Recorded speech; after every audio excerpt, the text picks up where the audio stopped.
Hello and welcome to another brand new episode of Beat the Experts. Alongside Mike Bires, I'm Andrew Chiappazzi. We are down to the WPIAL semifinals in boys and girls basketball. We have 11 local teams remaining, 7 boys, 4 girls. So AJ, we have big games Monday, Tuesday, and Wednesday.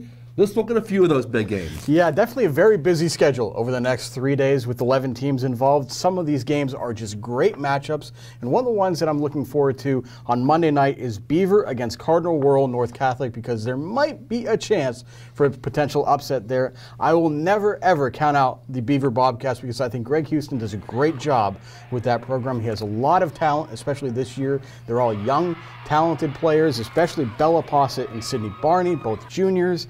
But they have a very difficult task tonight against Cardinal Wuerl North Catholic, one of the premier programs in the state right now, defending state champions from the Class A championship last year, 2 straight WPIAL finals. Sam Breen, talented player, is going to Dayton. So that makes it a very challenging game for Beaver tonight.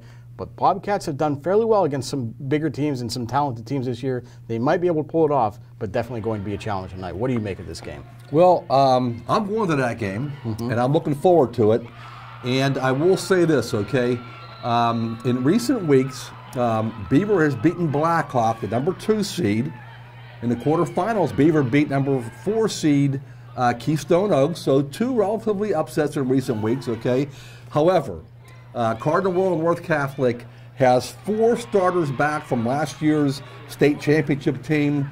Things have changed this year because Cardinal Wuerl was always a Class 1A contender.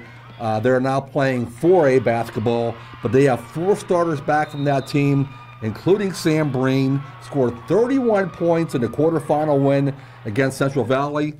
They have 3 girls over 6 foot tall. One of them is Danny Short, a 6'1" sophomore forward, who's the daughter of El Cupa defensive coordinator Dan Peep Short. That's a very good team.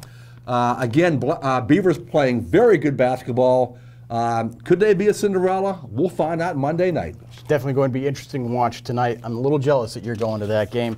You're also going on Tuesday night, Moon against Chartiers Valley, which should be an outstanding basketball game. It's the 3rd time this year that these 2 teams will have played, and I find it very intriguing because I'm a believer in the old mantra of you have to beat the best to eventually get a championship. And Tim McConnell, the Chartiers Valley coach, might be one of the best coaches the WPIAL has seen in a long time. He has had a great run of success at Chartiers Valley, one of the perennial contenders throughout the region. And Moon has found a way to beat Chartiers Valley at least once this season. And they were able to do it by playing a little bit of an inside-outside game with Jared Simmons and Nick Castlevetter. That's a great combo. I love that combination of having some size and strength inside with Simmons and a little bit of skill and finesse on the outside with Castlevetter. We'll see how Castlevetter does because he did get an eye injury in their last game. So that will be a big factor to see if Moon can knock off Chartiers Valley on Tuesday night. AJ, Moon lost at Chartiers Valley this year by 2 points. 57-55, a real close game. When Char Valley came to Moon, Moon actually blew them out 56-37 in that game. Obviously, Nick Castlevetter is a very good guard, scoring 16 points a game. But the difference is the big guy in the middle, Jared Simmons, 6'7", a Penn recruit, who scores on dunks, blocks shots, changes shots, rebounds, intimidates. I think Moon wins this game and advances to the championship game. And on Wednesday night, a big local rubber match as Beaver Falls takes on Quaker Valley. Right after Christmas, Quaker Valley beat Olsh 79-56 in a non-section game between a couple of local teams.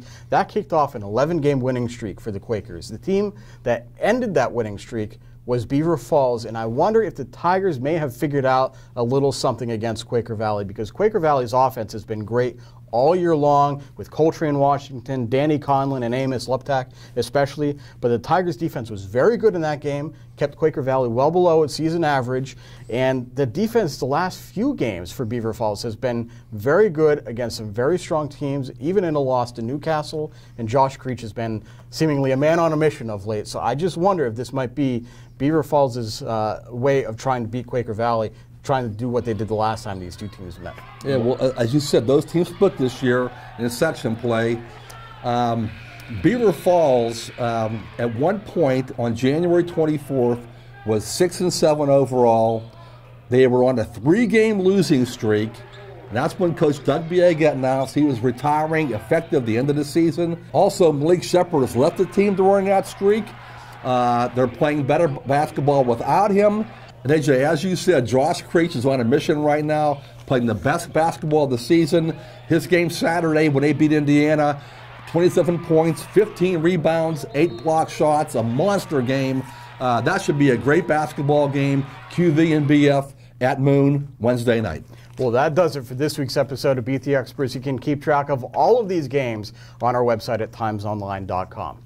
Join us at noon Thursday for the latest edition of Game On the Record. So for Mike Bires, I'm Andrew Chiappazzi. That does it for now. We'll see you soon.